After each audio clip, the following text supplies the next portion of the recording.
Добро утро, драги слушатели. Добро вечер за оние што на YouTube ке не гледаат на вечер. Посакувам да сте ми живи и здрави. Јас сум Сотир Костов. Денеска Златев ми е отсутен.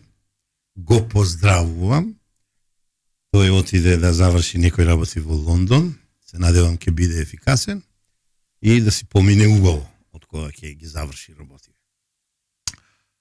Денеска одлучив, вака сам, да имам двојца гости, да сме појачани, да видиме тројца во студиото. И главна тема да ни биде геополитика, геостратегија, и што би се рекло, светските сили дрмаат и создаваат нов светски поредок, Европска унија во, ме кажи бе Милош, Европска унија во нокдаун, дали е така? Тоа ми е така. Слоганот на денешната емисија. Драги слушатели, ќе извинете, некои технички проблеми така стартувавме, ама може би пак ќе ни тргне малку подобро разговорите. Значи, јас сум Сотир Костов, денеска јас се водам емисијата Утринско еспресо на Радио Лидер, Златев ни е отсутен, скоро ќе ни се врати, пак ќе сме во целосна екипа на број. Ја кажав темата, ама да повторам, не знам што сте чуле, бидејќи имавме некој проблем со некој си процесор, тамо не знам кој што и како враг. Значи, светските сили создаваат нов светски поредок, Европска унија во нокдаун, дали е така? Денес ќе разговараме со двица мои добри пријатели. Сејат Ризановиќ, новинар, и во последно време Манишо е аналитичар, ама ми се бави со геостратегија и геополитика. Јас малку, ме знаете, јас се разликувам, ја неконвенционално ги представувам моите гости. Па еднаш два пати одржа лекции на едни македонски бардови, така да кажам, во друго студио, не во 24-ка. Кога гостуваше. Добро утро. Добро ни дојде и како си? Добро утро, Сотир, супер. Тука сега се чувствувам убаво, добро. Со тебе посебно. Така, драго. Одлично. Благодарам. Вториот гостин, Дејан Азиски. Историчар, аналитичар, па ја мислам и новинар. Иако може би тој ќе ме скара, што ќе кажам новинар, ама го следам многу одамна, да ви кажам, и е еден од ретките, ајде да не речеме единствен, чии анализи се прифаќаат подалеку од Ниш, Белград, Сараево и Загреб, значи во Љубљана, и не само во Љубљана, и аналитичар кој има свој став, ајде да кажеме, не е така, ама воопшто обоен ни лево ни десно, и тоа многу го ценам кај него. Добро утро и добро ни дојде Дејан. Добро утро, Сотир, само да појаснам, јас не се представувам како новинар, не зашто сметам дека сум подобар од новинарите, туку напротив, дека не сум доволно добар, како што Сејат секој ден носи, значи, гости во студио, се бори, отвора проблематични теми, јас се уште не сум на тоа ниво, без разлика што де факто 15 на години се бавам со новинарството. Иначе во светски рамки, а историски новинарството е една од најзахтевните и најзначајни професии во општеството и мене ми е чест што ме представи на тој начин. Видене, може би си ти во право, ама тоа е твое мислење. Ама ако Чичко Сотир ти каже дека сум редовен читател на Фокус и еве ја Фокус како го читам без некого да навредам. Значи, Младенов, мојот пријател Жоро и твоите анализи. Не велам другите дека не се добри. Јас од Фокус така го читам, тоа ми во главата останува, еве го носам и последниот Фокус, не читам јас вака во емисија, ама ќе те чачнам за некои работи во анализите. Добро, како и да е, иначе јас сум на стари години новинар, да ти кажам, ама не знам дали сум ни новинар, иако пишувам од 96 година во Дело, во Република и така натаму, да не кажам каде што се сум. Денес ке водите најслушаната емисија. Професионални новинари учам, а еден од тие мои учители, иако е доста помлад од мене, е Дејан Ризвановиќ. Млади другари, да е Златев, да е овде ќе го нервирам, ќе речем другари, млада господо, ајде вака одиме. За да ни тргни, со техникава не ни тргна, ама да ни тргни во разговорот, Дејане, ти си овде професионален новинар, заклучивме од нас тројцава, вака, те молам во некои си 5-6 минути, твое видување на светските раздвижувања во светската политика и геополитика, на ниво на светски раздвижувања, регионални, Евроазија, Европска унија, Соединените американски држави, Латинска Америка, каде е Африка, што се случува со Европската унија, Балканот, Македонија, евроинтеграција. Те молам, така едно твое видување, иако ќе речеш што е општо, ама да влезиме. Тоа е еден вид увод во темата. Да, генерално за момент. Микрофонот е твој. Ја одам на ти, немој да ми замерите. Да. Само да те поправам, Дејан ме викна Дејан 2 пати, бидејќи зборувавме да го викнеме Дејан во емисија, за тоа знам зашто рече Дејан. Кафето треба да го испиеме. Да, зборувавме. Сеја Тризвановиќ, се извинувам. Години. Не, знам зошто. Да, како вовед, светот очигледно е дека имаме турбуленции, дека имаме радикални промени во светските односи. Особено промените се најдрастични во односите помеѓу западните сојузници, помеѓу Соединетите американски држави и Европа, ама тие односи го дефинираат светот, бидејќи тоа се најголемите геополитички играчи, најголемите полиси мејкери, најголемите воени сили на планетата и секако дека тие влијаат секаде, како што кажа ти, од Јужна Америка, Африка, Азија, Европа, се на некој начин се пореметува. Гледаме еден шифтинг на фокусот на тој колективен запад, ајде да речеме, на еден друг начин. Се создава една нова парадигма, каде што се разбира дека сето тоа го менува новиот американски председател Трамп. Според неговата политика Америка First, или дека сака Америка да стане приоритет на американската политика, а дека сојузниците треба, како што тој, ајде да вака метафорично да кажеме, да пораснат малку, да се осамосталат, да почнат да се грижат самите за себе, но тоа е секогаш драстично. Тоа е исто како кога родител ќе пушти малолетно дете надвор, 18 годишни му вика, веќе не седи не со мене, искачај, сногеј се. Нормално дека е тешко на почеток во тој период. Што ќе излезе од тоа понатаму е прашање за детето, за тој што треба да ги земе работите во своји раце. Веќе, значи судбината останува на него, како тој ќе се снајде и како тој ќе умее да се снајде. Да. Но дефинитивно тоа е шок, еден шок терапија, ајде да речеме, за Европа, воопшто не е лесно. Треба сега да се редефинираат целосно и они.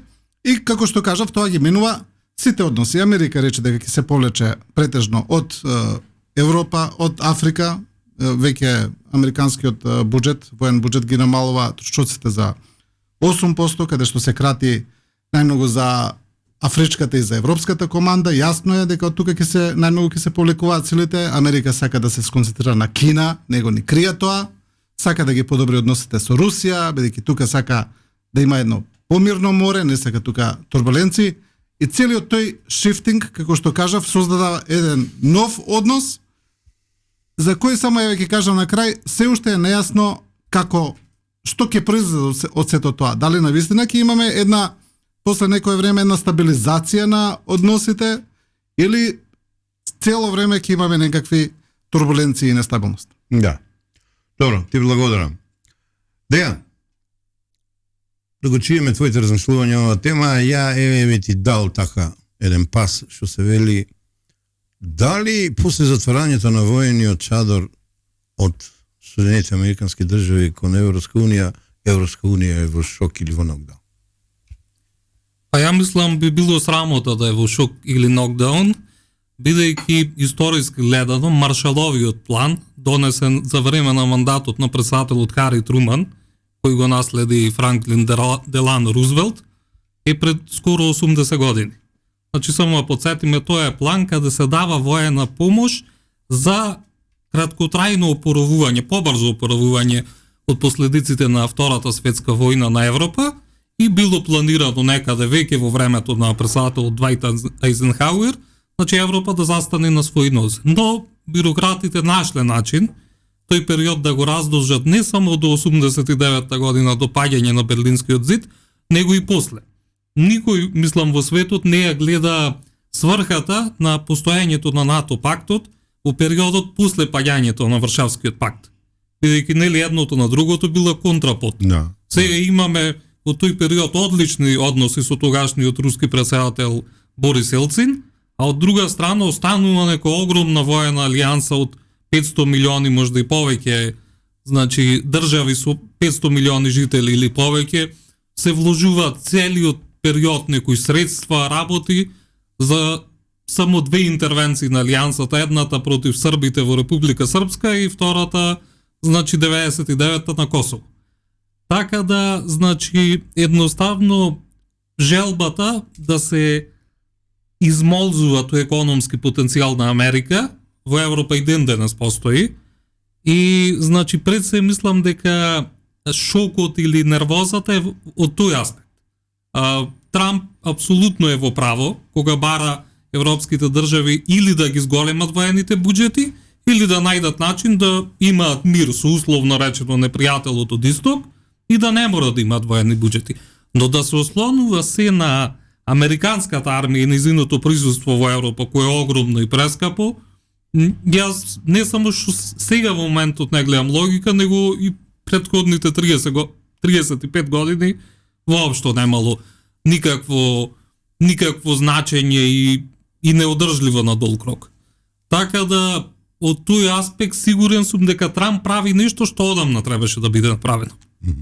Ја имам чуено од мојот татко, не сум го фатил времето за труманови јајца, млеко во прав. Сте чули ли вие нешто за тоа? Го спомнати ви проектот на Тоа била воена помош да, која доаѓала во Југославија. Да, имате чуено, не, окей. Се сметало дека југословените нема доволно калории да внесуваат во тој период после војната. И затоа биле тие јајца во прав. Бодибилдери денес добро би ги користеле бидејќи се доста јаки. Духовици, браво, алал да тие. Сега, мојата теза е светските сили се ослабени. Знам зашто ова го велам. А третиот свет се буди. Те молам, прва, втора теза се согласуваш, не согласуваш, кој е твоето размислување? Третиот свет, мислам, Африка, па и Азија, ако сакаш, еден дел. Да, имаме едно Дури такво... и Латинска Америка. Имаме такво едно раздвижување, особено со БРИКС, ако зборуваме. Јас само сакам да го дополнам Дејан во однос на НАТО интервенциите. Мислам дека и интервенцијата во Либија беше водена од НАТО, една имаше интервенција во Либија и во Афганистан исто мислам дека беше НАТО led mission. Мислам дека не учествува сите земји, Велика Британија беше во Кандахар. Так интервенираше како директно. формално мислам дека беа под НАТО тие мисии како. А веќе Ирак знам дека немаше. Ирак не. Втората интервенција во Ирак, можда првата 90-та година имаше некој шатл на НАТО. Да, не ова чисто онака за не те хронолошки. Да, хронолошки само како дополнување, да. Може да кога зборуваме за ова, тука се работи за БРИКС. БРИКС на некој начин тука Русија, Индија, Бразил, Кина, Иран се обидуваат да создадат еден блок кој што треба, ајде да речеме, тој трет блок да го разбуди. Инаку предводник на тој трет блок беше Југославија, Јосип Брос Тито, порано, нели? Тоа беше прашањето идно за наврзаните. Браво. Ние бевме предводници на тој трет блок, некогаш бевме многу поважни во светски рамки отколку сега, за жал, но не се. Дали ќе успеат тие да произнесат нешто повеќе, ќе видиме, знаеш што ти, и во тие и меѓу тие земји има помеѓу нив многу недоразбирање. Например, сега, ајде да речеме, меѓу двете најголеми земји во тој трет блок или најмногу човечни земји, Кина и Индија, тие војуваат меѓу себе ностоп. Веќе ме провоцираш, си чул за изразот Киндија? Киндија, да. Сум чул, да. Епа вака, ја до предизвестно време не бев чул. Епа, ќе поставам прашање. Наместо да се контрираат и создаваат нетрпеливост меѓу нив, ако одлучат да соработуваат на највисоко ниво, што мислиш ти, што ќе се случи на светската сцена ако дојде еден сојуз на врвот Киндија, каде што 2,2 цирка 4, неполни 4 милиарди луѓе се, Тоа е половина од... каде што ите технологијата во Индија е напредна, каде што човечкиот ресурс во Кина е опасен, но ефикасен, што ќе се случи? Половина од светското население тоа. Да. Мислам, јасно е што ќе се случи. Ова го изведев од една анализа на некој си од Сингапур, името му го заборави да бидам искрен, и ја малку сум така изненаден од Киндија. Што мислиш ти за Киндија? Искрено мислам дека ќе има некакво сближување, Так, али значи оптимистички гледам. Целосно не до крај, бидејќи едната и другата држава во моментов се наоружува, а очигледно не се Тоа е жалност. не се наоружува за Индија за војна со Европа или со Латинска Америка, него сака да биде контратежа на Кина. Значи, веќе третиот носач на авиони го лансираја и индиците, тие се сите, значи, како наследство на советскиот модел на носачи на хеликоптери од класата Киев, кои сега се мултиплицираат под некои нови индиски стандарди, користат МиГ-29К авиони, палубна варијанта, и сега веќе се префрлаат на француски Рафал. Како носач од француски Шарл де Гол. Се тоа значи дека Индија се труди да оди во чекор со Кина, која исто така, знаете, во делот на Морнарицата има значајен напред. Тие имаат и некои погранични, значи проблематични региони околу Тибет, околу... Имаат, уште се рваат. И плюс две толкави си, потенцијално толкави сили, значи нема да останат без некакви недоразбирања надолку. Сега те прекинам, Да, и немој те молам продолжи. Уште ова за БРИКС, сакам продолжи. да кажам, они очигледно е дека се обидуваат да создадат еден трет блок, значи да го создадат тој мултиполарен свет, значи, но има доста проблеми натре меѓу себе, како што кажам, не е само Кина и Индија. Ова што го спомна Дејан е интересно, значи најголем дел од земјите членки на БРИКС, еве да речеме Индија или Бразил. Да го забравиме редот на чекање за влез, само годинава влегува 7-8, поправиме ако грешам, значи се зголемува. Велат едно 17-18 држави чекаат влез во БРИКС. А дури и Франција мислам дека изрази. Нешто имало, ама ја тоа не верувам. Дали е тоа куртоазно или реално? Но сакам да кажам во суштина, голем дел од тие земји, значи дел од нив соработуваат со Русија сега, да речеме за енергенси, Индија и Кина кои купуваат руски енергенси по субвенционирана цена, но се уште еве Индија ја спомна Дејан, Индија се уште купува западно оружје. Таа се откажа од руските Су-35 авиони, се реши за француски Рафали. Истото го прави и Бразил. Бразил купува претежно американско оружје. Значи, второ, обидот да создадат свој паралелен SWIFT систем не им успеа. Трето, валутата остана само на муабет, што се вика, нели, народски, а американскиот година ќе видиме што ќе се случи со валутата. Ама американскиот председател Трамп им се закани директно. Ако се обидете да создадете валута, не знам што, мислам дека им се закани со санкции. Види, најдиректно. Јас сум фан на Трамп од 2016 година, затоа што држав теза дека таков човек, политичар, и треба неконвенционален на Америка, ми се смеја сите, тој победи тогаш. Сега нешто многу на сите се заканува. Да. Мислам нема да издржи, иако ја навивам за Трамп. Човек кој се бори и полека ја разобличува длабоката држава, и човек кој дира, гиба, влегува во силото кој никој наназад 50 години во американското општество не влегол. А тоа се државни резерви, тоа се FBI, тоа е CIA и така натаму. Ја го ценам тој човек. А ја мислам дека можеби ќе се огори малку, како и да е. Еве, едно од прашањето ми е: дали тој не е малку претерано суров? Каков внатрешен план во Америка, така и во преговорите сега. Ова прашање ќе важи и за Дејан. Повели сега. Трамп, тргна така некако, за вториот мандат е, они го викаат Трамп 2.0, Трамп 2.0, е различен од првиот Трамп, овој мандат, се гледа дека тука отиде директно на што се вика остро, клизечи, и мислам дека тргна прилично агресивно во однос пред се кон соседите, кон Мексико, кон Канада, па Гренланд се закани, па Панама, па сега да не зборуваме Русија и Украина начинот на однесување. Не знам колку сето тоа ќе излезе добро. Односите со Европа некако тргна се остро, се на прва. Значи ги прекина сите односи, он прво пресече се. Да. И сега сам вели сега ќе градиме се од нула на праведен начин, бидејќи вие до сега нас не искористувавте, нема да веќе да не утопистички тоа. Да, да не искористувате. Но дали е навистина така не знам, навистина не знам, особено околу тарифите. Тарифите се прилично читав Па и многу високи се. Не само што се високи, читав многу економисти, Дејан тука исто може да каже дали е така или не, но мислам дека тие се прилично нелогични од економска смисла. Па тоа е еден вид протекционизам некој си. Не само тоа, Изолационизам. замислите ние сега да кажеме Македонија, бидејќи видите, Америка е увозно ориентирана држава.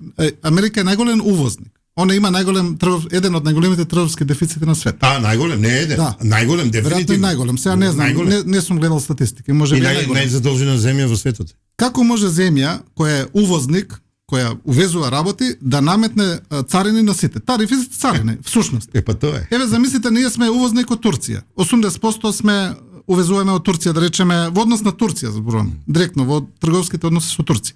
И ние да кажеме сега, од денес ставаме 20% царина на сите производи од Турција. Не може така вие нас да не искористувате. Па турците ќе кажат мали, не можеме да го кажеме тоа. економската логика иста. Да. Турците ќе кажат супер, стајте. Кој ќе го плати тоа? Па ние тука. Така се ќе ни поскапи. А не можеме да го платиме. А истото е во Америка, истиот принцип. Значи ќе добијат инфлација, ќе им поскапат сите цени. А зголемувањето на американското производство е крајна цел, но за тоа треба време. Тоа нема да се случи преку ноќ. Па да, добро, ја и затоа во оваа фаза го поддржувам Трамп. Ако забега ќе си го кажам своето мислење, а сега за сега велам лайк. Твоето размислување на овој план? Да, 100% се согласувам со сејат, значи Трамп е во втор мандат, без можност за трет. Или таму Демократија? Да, таму така функционира. Ако не смени нешто, нели? Има едно друго толкување имало. Дека има дисконтинуитет. 4 мандати, да. Но тоа беше нешто друго. Воглавно во вториот не му мандат... давај идеи, Дејан, не му давај идеи. Мислам, ако не гледа. Значи, во вториот мандат, обично во Америка, председателите, администрацијата, нивниот кабинет ги прават најнепопуларните мерки. И јас искрено сакам да верувам дека сите овие ставови на Трамп не се од малиот мозок, туку е детално анализирано и во овие 4 години. Еве, ја тврдам дека му е стратегија тоа. Еве, ти давам една теза, па те молам твој размислување. Ја тврдам дека е спремен за ова. Значи, познато е дека администрацијата која доаѓа во Белата куќа, значи не само во објектот и западното крило, него целата администрација која се менува со еден председател, околу 12-13 илјади луѓе. Значи, збориме стручни кадри, советници, најдобри, најдоброто што може Америка да го понуди. Тие се спремале, значи, 4 години додека беа во опозиција и претходно 4 години додека се уште осознаваја како функционира тој систем. Нели затоа има и толкава разлика меѓу функционирањето на Трамп тогаш и функционирањето сега. Така да, ова што го кажа сејат на краток рок, тоа е катастрофа за Америка. Значи една држава чија економија така базирана и која идеолошки беше зачепник на современиот глобален свет, уште од Вудро Вилсон, Првата светска војна и се. Са имаме едно повторно нејзино затварање. Но сигурно има таму некои помудри глави, значи кои тоа го предвидели и можда тоа е единствен начин да се спречат или залечат овие работи кои ги ви ја споменавте. Значи од аспект на дефицит, од аспект на задолженост и така. Се трудам, значи, да размислувам во таа насока, дека најмокната држава на светот и на еден начин, значи, која има влијание врз сите нас, знае што прави, а не дека е оставено на еден човек кој поприлично нас вака лудо ни делува. Според мене тоа е под парол на некои идеи кои одамна созреваат во американското општество. И депортациите и све. Иако то грозно изгледа, иако на долг рок е неодржливо, може би на краток рок се потребни некои такви остри резови за Америка да се врати во колосекот. Тука еден збор ќе не ти го вадам од контекст, ама ќе спротиставам едно размислување, трицата ќе се произнесеме најмокината. Ја би рекол така. Имам подолга километража, памтам многу, највлијателната во моментот, се уште. Како може да е најмокина, те молам помогни ми, кога прва нуклеарна сила, по некои си бројки боеви глави, е Русија, тоа е на воен план. На економски план, Кина по добар број параметри ги стигнува Соединените американски држави, а на политички план се изгуби Африка, влијанието во Евроазија е се помало и помало, ама затоа сега е пренасочен фокусот таму, а не кон Европа, и затоа Европа се осеќа оставена.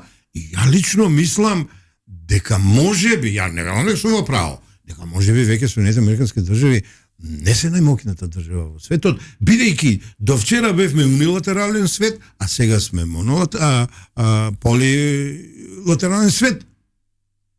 Ја мислам дека галопираат на прво место Кина, позади неа Индија, па Русија, па тука ако сакате ќе ги ставам јас и Иран, и Пакистан, а земјите од БРИКС.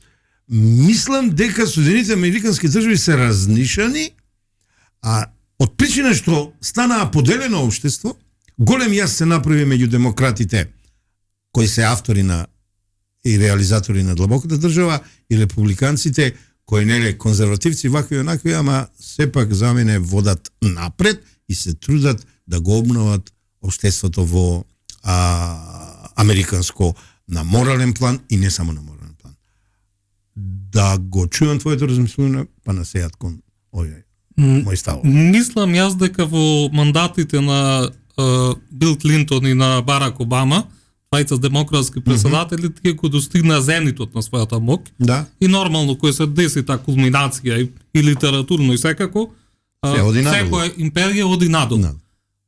Проблемот е што не оди така брзо надолу, значи без разлика што Кина се развива. Да. Еве мапата која видиме на светот. Тргнеме од Јужна Кореја, која е огромна и економска и воена сила, после Јапонија, две држави кои се по 100% американско влијание, со трупи таму, со се, па Филипините каде се обновуваат американските воени бази, Гуаме тука и се, Австралија која се наоружува до заби, значи буквално Кина е заобиколена. Да. И значи производството на кинеско стратешко нуклеарно оружје, значи интерконтинентално, треба уште десетина години за да достигне некој ниво кое американците веќе го имале со децени.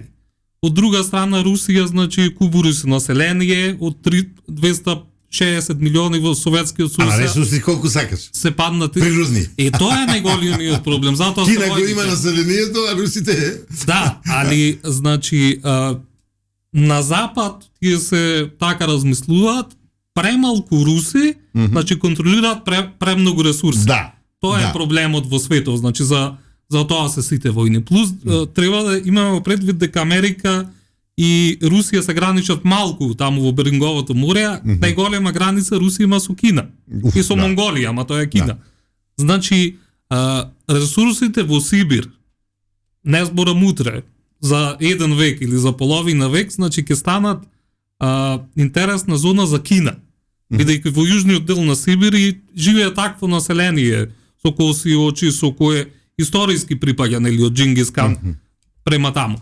Така да ова е се на крај ќе се заврши со еден голем судир помеѓу Америка, која кажавме дека е некаде малку после врвот, и Кина, кој е ова. А Русија историски значи припаѓа на западната цивилизација. Да. Петар Велики го изградил Санкт Петербург за да влези во тоа друштво. Значи, без разлика што колку и да ги туркат, тие повторно ќе бидат во некоја точка. Ама помагале швеđани, французи и италијани. Да. Францускиот јазик, значи, за време на Наполеоновите војни бил општо прифатен во Санкт Петербург како тогашна престолник. Така да Русија се припаѓа таму. Да. Сега, твоите размислување, те молам? Ајде вака да ти кажам директно, не си во право. Одлично, браво. Ја ти затоа се работуваме, затоа се почитуваме. Од Дејан ги кажа истите работи. Ајде вака јас ќе тргнам од позади, значи новиот државен секретар Рубио го кажа тоа најдиректно, што им е стратегијата. И он го кажа истото, да, вика, ние сме, вика, најсилна држава на свет, но доколку продолжиме вака нема да бидеме уште долго. И тој се разбира дека заканата им е Кина. Кина им е економска и воена закана директна на Соединетите американски држави. Тоа што Русија има најмногу нуклеарни боеви глави во всушност не значи ништо во однос на силата, затоа што Никој не го дире копчето. Да, затоа што тоа е приближно, да речеме Русија има 13.000, Америка има 12.000, да речеме. Тоа не е ни Реков поред не некој е број. важно и второ суштински не е важно затоа што знаете што велат за нуклеарното оружје. Тоа е велат најсилното и најневажната работа на светот. Бидејќи може да го имате, но никој не може да го употреби. Да. Тоа е оружје на детеренс, нуклеарен Дај детеренс. Боже да не го употреби. На одвраќање, се разбира. Така да, според параметри сега, нормално, значи војни параметри, Америка е буквално пред сите во секој поглед. И во поглед на состојбата на вооружените сили, на носачите на авиони, 11 носачи на авиони, 2 во резерва. Значи, американските носачи плюс кинеските носачи кои ги прават, кои се всушност надградени стари советски носачи купени во Украина или индиските, како што кажа Дејан, исто така купени од Русија, некогаш па преправани, не може да ги споредите. Тоа е дупло поголем американскиот од тие. И во капацитет, и така натаму. Русите инаку единствениот адмирал Кузнецов веќе не има ни во оперативна употреба, веќе подолго време се поправа. Така да не можеме да направиме тука споредба, но Кина се приближува сериозно. Економски исто така. Американскиот не заборави Индија. Американскиот БДП е горе, па доаѓа кинескиот и така натаму. Да. Но Кина ги стига и тоа е факт. И знаете како, вие историски сегаш лесно е да кажете кој е најсилен, но треба да ги предвидите трендовите. Так. Да, американската империја е во едно благо опаѓање бидејќи ги стига Кина. И тоа е факт. И од тоа нема бегање. Рубио кажа следново. Да. И тука е суштината на се ова што се случува и во Украина, и во односите со Кина и со се. Вели Кина ќе не стигне. Ние вели мораме да ја завршиме руско-украинската војна. Бидејќи ние не сакаме тамо веќе да се залагаме да трошиме сили. Мораме да се сконцентрираме на Кина. Инаку вели вака. И мораме да го прекинеме сојузот помеѓу Русија и Кина. Затоа што вели сега се заканува во иднина Русија да стане вели кинески джуниор партнер, фактички да стане подредена на Кина, и тоа се случува веќе во однос на ресурси, во однос на економијата. Русија сега работи за Кина буквално. И вели ние нема да можеме во иднина да се супроставиме со две нуклеарни сили. Нема да можеме против двете. Они значи сака да ги одвојат, на некој начин Русија да ја приближат повторно кон западот, да ги вратат економските врски со Европа на Русија и да може да се сконцентрираат само на Кина. Тоа е стратегијата. Ја да ви кажам, сега ја третираат како диво месо, историјата кажува нешто друго, ама уште не сме дошли до Европа. Еве на што ве наведував, го почитувам твоето размислување, лайк. Ај сега малку Киндија да прошириме. Никој во Македонија или многу малку го анализираат АСЕАН. Познавајќи ве двојцата дека имате добри познавања, ај сега да видиме што правиме со АСЕАН во контекст на нивните желби за соработка и евроинтеграциите сега да ги спротивставиме на евроазиските интеграции. Почнувам со тебе, Дејан. Јас тврдам дека овие се 100 пати поголеми од евроинтеграциите на економски, на политички и на воен план. Дали кај нас немаме права слика дека тежиштето ќе се префрли во Азија сега? Сакате близок исток кој се уште е во магла или сакате подалечниот исток? И тука во правосите кој лежи дека Кина е обиколена као Русија од ваму што е обиколена. Ама на економски план што правиме преку ног? Трамп се смени на европско тло, а што правиме ако преку ног Јапонија, ова е хипотетички, Јапонија и Јужна Кореја отидат малку кон Кина и Индија? Ајде. Да го чуеме Дејан, па одеме на пауза. Уште времето на, извинете, ние историчари малце сме оптерете. Да, слободно.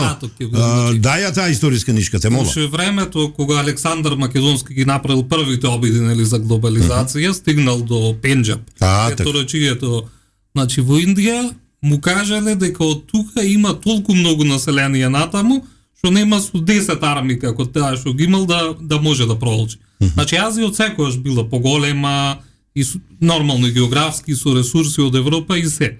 Но Европа наоѓала начин да го искористи тоа, да го исконтролира и значи да прави и профит. Знаеме источно-индиската компанија, знаеме викторијанската доба и се. Сега прв пат значи имаме некој зачеток на азиско индивидуално размислување, значи уникатно, во насока дека таму ќе се пресели, значи конкретно збориме во Југоисточна Азија, центарот, тежиштето на светот, кој некогаш била нели Месопотамија, па Египет, па Европа. Се враќаме. И се. Можда историското тркало као да се врти. Да, можда е тоа возможно на некој долг рок, но нашата, значи генерација, збориме, значи генерација 100 години. Да, сите припаѓаме. распон. Да, распон од 100 години, се уште имаме евроцентрично и значи евроатлантски начин на видување на работите. Значи, Па и револуциите се изведоа на ова тло сега, да бидеме отворени. И техничките, овие технолошките и оние обштествените. За да се пресели, значи, таму тежиштето на светот, не е доволно само економијата, значи мора и образованието. Гледаме дека листата шангајска, која по мене не е идеална, е најдобра од сите, значи доминираат универзитети се уште од САД. Сем Кембридж и Оксфорд, значи, ева го поздравиме нашиот друга Златев кој е тало таму. Значи сем Кембридж и Оксфорд од Европа скоро и да немаме универзитети во првите 100. Секој млад, перспективен, па и не толку млад, значи луѓе од 40-50 години се оди према Америка и ден денес. Значи чак и од овие држави кои се во експлозивен развој се уште одат кон САД. Така да ќе треба нешто многу големо да се случи. Кина и овие други сили, значи, има таква подлога, но ќе треба еден огромен шифт да направат за буквално половите на земјата да одат према нив. А конкретно за Јужна Кореја и за Јапонија не верувам дека може да направат било каков помак, бидејќи војската која генерал Мекартур ја поставил уште 45-та година, нели, со капитулацијата на бродот Мисури во Токио Беј, и ден денес се таму. Значи во Јапонија на Окинава уште има американска војска. Што се се во правамо еден филм 007 Джеймс Бонд, знаеш како велеше? Никад не реци никад. Апсолутно се согласувам. Продолжи. Тоа е. Тоа може. Да, само за Јапонија сакам да кажам, тоа може Трамп да го направи. Затоа што последната изјава негова за Јапонија видовте што рече. Вели, зошто вика ние нив да ги браниме, кога они немаат обврска нас да не бранат. Што е, видите, тоа е апсолутно незнаење од еден американски. Тоа малку е синдром, историски синдром е Перл Харбор и тоа. Немој. Види, Трамп е суетен човек. Не тоа, види. И голем менаџер. Ама сега веќе политички менаџер. Повели. Но сутер не можеш да кажеш такво нешто. Тоа покажува дипломатски немаш ли. Незнаење, знаеш зошто? Америка го има напишано буквално јапонскиот устав. Они им го имаат напишано уставот каков ќе биде. Ма они ги обучува. Они им ги имаат одредено каква ќе им биде војната доктрина. Самурај Том Круз се и не само тај филм и американските, се извинам, јапонските вооружени сили се викаат Self Defense Forces. Значи тие не смеат да имаат никаква напаѓачка офанзивна улога. И ти да кажеш такво нешто, каде што ти си ги ограничил или да речеме си ги осакатил на некој начин и им кажал тука ви е местото, нема да мрдате, ние ќе ве браниме. И ти да го кажеш тоа као американски председател, тоа е сериозно непознавање на историјата. Комплетно прифаќам, само не е дека е непознавање, не, тој е голем провокатор. Ја го имам проучено Трамп. Тој менаџерските алатки ги користи во политиката и е доста успешен. Ретко кој во современо доба се вратил као него. Во историјата знаеме враќање на председатели, ама наназад 5-6 години немало такво враќање. И ја го ценам да ти кажам. Знаеш што може Јапонија сега да каже? Во ред. Добро, нема да не браните. Тогаш ние ќе се договараме со Кина. Тоа ти велам, никад не реци никад. Затоа ти велам. Тоа може Трамп да го направи. Навистина Јапонија да се среди кон Кина. Почитувани слушачи, одиме на кратка пауза и после со нашата болка Европска унија, Европа и Балканот се бавиме. Здраво, драги мои слушатели. Еве се враќаме, ја истеравме и таа пауза или не знам оврска кон овие спонзори или не знам како што да кажам. Слушам имало некои, ја не гледам во овие социјални мрежи на интернет, некои забелешки или така да кажем да сме збореле за Пуцко Петрол или не знам кој, ќе кажеме некоја дума, ама денеска збориме геостратегија, геополитика, бидејќи од тие два поима зависи нашето членување, нашата постапка, нашиот почеток во европските интеграции, кои мислам дека многу тешко ќе се случат. Добро, ајде да се фокусираме малку на Европска Унија, ајде да се фокусираме малку на Балканот. Вака, мислам дека Европска Унија, колку и да вие не се согласувате, преку ноги доживеа и шок и класичен нокаут од Трамп, бидејќи е тргната на маргините, таму некаде во Саудиска Арабија се водат преговори за мир, за војна на европско тло. Ја нема Европска Унија. Драги мои гости, извинете, ама мене тоа ми е малку чудно. Мене тоа ми е малку чудно. Зошто и се случи тоа на Европска Унија? Има ли Европска Унија геополитика исправна? Што е многу побитно, геостратегија. Како и што, ве молам, првото прашање на кое сакам да ми одговорите. Сеат повели.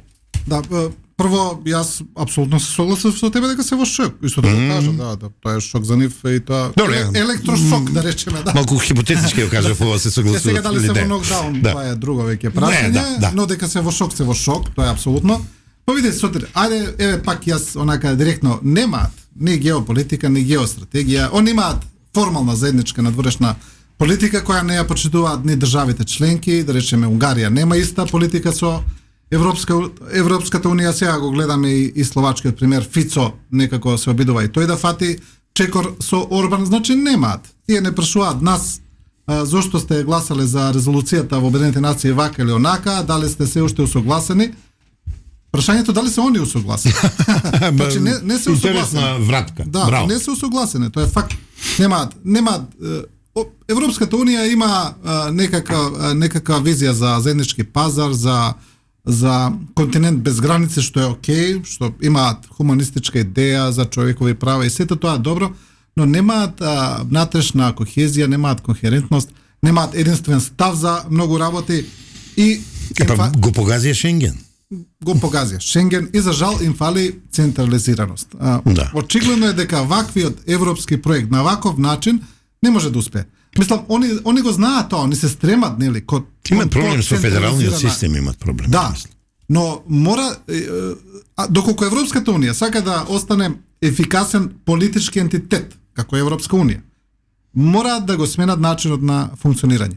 Значи, мора прво да го решат одлучувањето на сите земји членки со консензус, тоа мора да го сменат. Не може во Европска Унија, еве, ние сме погодени, ние сме од тоа обесправени, и со Грција и со Бугарија, сме го осетиле на наша кожа, што значи. Но еве да се тргнеме ние, да не бидеме субјективни, за нивните работи таму. Не може една Германија и една Малта да имаат исто право на глас.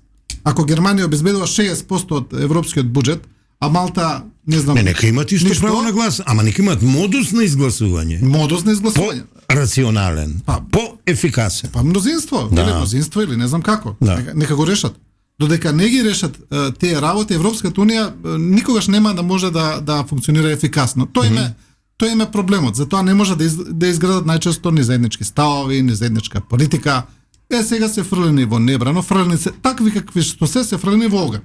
Ова голема брука, да не се они присутни на масата, да на нас не го кажуваат тоа некои аналитичари новопечени, боле да си на масата, да не си под масата и ово и она.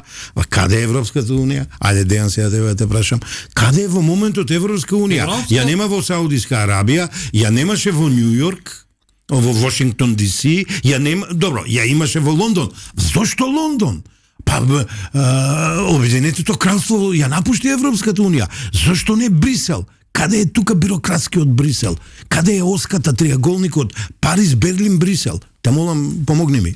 Значи Европската Унија е во една историска одсечка каде бил Варшавскиот пакт 91 година. Значи се распаѓа или се повлекува клучниот чинител тогашниот Советски сојуз и овие држави од Источна Европа остануваат во некој недефиниран простор. сега буквално имаме копија само после 30 и нешто години на таа истата ситуација. Значи со напластени проблеми 70-80 години наназад. Не функционира едноставно и прашање дали може да функционира таков комплот од тотално различни цивилизации, значи кои не се базирани на реална економија, кои имаат многу старо население и кои мора да трпат мигранти за воопшто да ја одржат не само економијата, него функционирањето на системите. Така да овде и најголем политички гениалец е прашање како би можел да интервенира. Јас лично очекувам дека многу брзо ќе се јават режими и администрации низ Европа кои ќе се многу порадикални и полоши од Трамп. Имаме сигурно и немили настани врзани со мигрантите и повторно спорување на некои граници од дефинирани уште од времето на Втората светска војна, така да тоа друштво, без разлика што нашата економија нели е врзана со Германија конкретно и се, мислам дека тоа друштво не е некоја толку веќе возвишена цел како што ние сите овие 35 години се стремиме. Така да мислам дека еве сега прв пат имаме влада која условно речено неофицијално крена раце, значи од тие идеи и се насочи кон конкретни партнери во и надвор од Европската унија, каде што мора прво да почнеме економски да ја бараме алтернативата, а дури после тоа значи да видиме од некоја безбедна дистанца што ќе се случува. Една федерација или конфедерација, не знам како да ја дефинираме Европската унија, која не знае што ќе прави утре, значи не може ништо да очекуваме. Иначе јас еве сега рече да не бидиме субјективни, јас морам да бидам субјективен, бидејќи како генерација сум врсник на независноста, значи на Македонија, ја од која сум роден слушам за Европска унија. И можете да замислите која е таа акумулирана фрустрација, не само лично кај мене, него кај сите мои сокласници и другари, кои буквално значи чукаат на вратата на некое возвишено друштво, а од другата страна нема никаков одговор 3,5 децени. Да. Така да ништо убаво не може да кажем од никој аспект. Па тука некаде скоро, да не речем истомисленици сме, на голема мера не се поклопува со овите. Ај вака, сега, имаме еден став, едно размислување дека истокот на Европската Унија е во некое интересно раздвижување. Како да и пркоси на бриселската администрација, да не речам бюрократија, како да користи отсуство на лидерски капацитети и покажува некои други работи. Мислам на Унгарија, Чешка и Словачка. Ова не е став кој критикува. Ова е став кој воочува и барам од колега мој да ми даде своје размислување што се случува на, пази како се изразувам, истокот на Европската Унија. Па да, отсуството на лидерство секогаш создава таква една политичка нестабилност. Нормално дека тие го чувствуваат тоа, чувствуваат дека Европа е слаба, дека Брисел е слаб, дека немаат од таму јасни пораки, па можеби гледаат дека нема баш јасна стратегија каде одат, што прават. Сето тоа е надополнето со економската криза која е поврзана со војната во Украина, недостатокот на руски енергенси, поскапувањето на енергенсите, пореметувањето на пазарите. Едноставно кога луѓето ќе додат во економска криза, тие стануваат незадоволни претежно од се, пред се од централната политика и политиките, пред се кои доаѓаат од Брисел, и тоа е една прилично природна ситуација. Некои ќе кажат русофилство, тие се повеќе наклонете кон Русија. Тоа се многу лесни етикети. Мислам, може би има и дел тоа, не е спорно, но мислам дека тука е пред се незадоволството од економската ситуација, од сето она што се случува, од близината на војната, луѓето се чувствуваат загрозени, значи замислете кај нас да има таква војна во Бугарија. Тука да е војната, па да не летаат ракети секој ден преку граница. Сигурно нема да се... Колку ќе останеме во Македонија? Па нема да се чувствуваме пријатно, мислам, и би сакале што побрзо тоа да заврши, нели? Значи, природна е таа реакција, но пак ќе кажам тука, ја не ја гледам вината кај нив, ја гледам вината во Брисел. Целата вина е во Брисел, вината е во политиките, во недостатокот на визија, во европската бирократизираност, во европската тромост, или како што напиша една колешка интересно на Facebook, вели сега ќе одржат состанок за кога ќе одржат состанок, да се договорат. Ова ти вредеше. Значи буквално Европската унија е тоа. Да, Значи, не гледаме ефикасно спроведување на одлуки и политика. Дечки, се дотакнавме до лидерството. Ја во моментот пишувам една книга и јас во заграда сакам да бидам лидер. Во некоја друга прилика ќе објаснам што значи тоа. Тоа доаѓа од еден едукативен концепт и проект кој не успеав докрај да го завршам и сега го спроведувам со 5000 мои следбеници на Facebook и сум изненаден од интересот, иако знам дека македонецот, пардон, не сакам многу да го учиш, ама во случајов е окей, работава, али ова го ставам во контекст неколку години назад во моите настапи јавни тврдам дека имаме осека на лидерство европско во Европската унија, дека овие внуци, не се веќе синови, внуци под наводници на татковците на Европската унија не го заслужуваат водството, едноставно немаме вистински лидершип.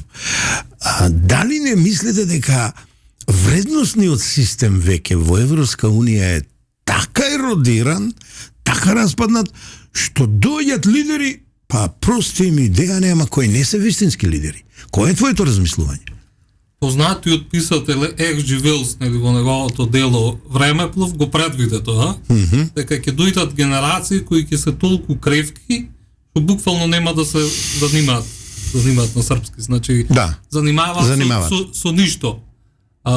Друго сем со својата добробит. Или она позната, сега често повторувана теза, добрите времења раѓаат слаби мажи, за лошите времења да родат силни. Значи, овие генерации се последица на некоја лажна стабилност која имавме 80 години после Втората светска војна и буквално повеќе ги занима, значи, размножувањето кај кучињата и кастрацијата и некои други права на животните, него реалните проблеми. Така да не треба да сме изненадени, но значи времето наназад покажало точно што се случува после вакви периоди. А после вакви периоди доаѓа пресилни лидери и диктатури. Значи диктатор е од римската доба израз, кога се бирал еден, нели во Рим функционирал на принцип на конзули. Имало двајца конзули кои се бирале секоја година. Кога ќе загустело, секоја се барал некој генерал или цврст човек прек на карактер, значи да ги реши во одреден мандат работите. Знаеме, нема да споменам, значи кој беше последен таков, условно речено, лидер во Втората светска војна од Европа. Јас мислам, се надевам дека грешам, дека Европа повторно ќе подсегне кон некакви такви радикални идеологии, дури во Македонија почнуваат да се јавуваат, и повторно ќе дојдеме во некоја мрачна доба, која за надевам нема да трае 1000 години, но значи сигурно ќе се појави во некој размах за да во кој ќе бараме, значи европски Трамп, буквално. Во наредниот период сака да рече не ти нарекува Трамп на тоа што го кажуваш, што го исцртуваш. Да. Значи тоа. Али окей, европски Трамп одговара. Само сакам да се наdoполнам нешто на Дејан. Што ми пречи мене? Кога веќе зборуваме за идеологија, лева и десна. Да, се согласувам дека и гледаме пораст на европската крајна десница во сите држави и така натаму. Што ми пречи и кај левицата и кај десницата во светот, во глобални рамки. Што двете страни некако не успеваат да пораз или пораз? Пораз ќе растат. Добро. Се извинувам. Што и двете не успеваат да избегаат од своите крајни стереотипи. Значи левицата од тие, не знам, они цело време нешто тоа се сконцентрирани кон човекови права, но во смисла на некакви маргинализирани групи, на работи кои не се суштински. Ние навистина имаме проблем со човекови права, но за мене човеково право ако си сиромашен, ако немаш што да јадеш, ако спиеш на улица, или ако се бават со правата од 7 генерација, не сме ги решили правата од 1, 2, 3, 4 генерација на Обединетите нации. А да не зборувам сега за тоа забегување со родово, забегување со трансродово забегување. Значи левицата отиде во една скроз крајност, мислам глупава крајност. Исто како што десницата оди во други крајности кои најчесто одат за жал кон некакво погазување на демократијата, кон автократија и да не речеме кон крајна диктатура. Зошто некако двете идеологии не успеват да се одлепат од тие стереотипи? Јас барам центар. Значи да речеме здрав центар, центристичко действување, значи да избегаме од крајностите. Да избегаме од крајностите. Зошто не успеваат и овие да избегаат од крајностите? 35 години во Македонија центарот е празен, никако да се пополни. Тоа не ми е јасно, да, тоа не ми е јасно. Зошто не гледаат дека ова им пречи на луѓето, на најголем дел, повторно ќе кажам со тие трансродови глупости, и во Америка, и во Европа, па излезе бившиот британски премиер, кој што рече, видите, има два рода, машки и женски, признавам. Мораше да излезе да го каже тоа. Или десницата од некакви теории на заговор, не знам, 5G вакцини и така натаму. Зошто не избегаат од крајностите и не се најдат на едно разумно делување базирано на наука, базирано дело на реалност, на реални потреби на луѓето. Тоа не ми е јасно. Тоа го барам. Вака сега. Ја 3 години бев еден вид национален координатор за Европа Дей, Европско движење со починатиот Мирчев, кога ги теравме работите, и ги проучив сите лидери на Европската Унија, Де Гол, Аденауер, Де Гаспари, Шуман, Моне и така натаму, да не ги бројам, ама ја едно видов таму, Дејан. Јас таму видов дека тие се залагале, прво ако земе економската заедница Челикова, она се залагале за обединување на народите, па дури би рекол и нациите, а дури потоа на државите. А ова денешново, прости ми сеат, ниту е обединување на држави, вистинско, бидејќи има држави од прв ред, втор ред, трет ред во Европската Унија, а ниту е на народи и нации, комшиите не признаваат, ни кажуваат кој идентитет да имаме. И сега полека ќе се враќаме, ќе ве концентрирам за прикрај за суверенитет и идентитет. Те молам, Дејан, кажи ми го твоето размислување, дали не е тоа отклон од есенцијалните идеи на Европската Унија, обединување на народите? Европски се мисли. Каде сме ние во тоа обединување? Мене источниот комшија да ми вели дека не сум македонец, а оно јужниот ми го украде името и историјата. Те молам твоето размислување, ако сакаш и како историчар овој пат.